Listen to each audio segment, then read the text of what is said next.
गर्मी का मौसम था। एक गाय और उसका बछड़ा रोज पास के मैदान में घास चरने जाते थे। वहीं पास में एक छोटी चिड़िया भी रहती थी जो अपने घोंसले के लिए पेड़ की तलाश कर रही थी। गाय और बछड़े ने मिलकर रेलवे पटरी के किनारे एक नीम का पेड़ लगाया। वो रोज उस पेड़ को पानी देते और उसकी देखभाल करते।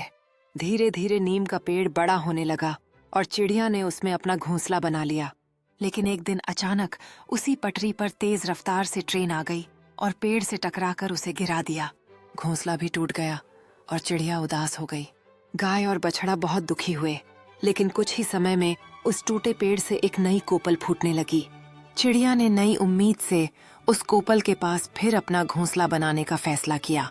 गाय और बछड़ा खुश हुए, लेकिन तभी उन्हें याद आया कि किसी ने वीडियो को लाइक और सब्सक्राइब नहीं किया।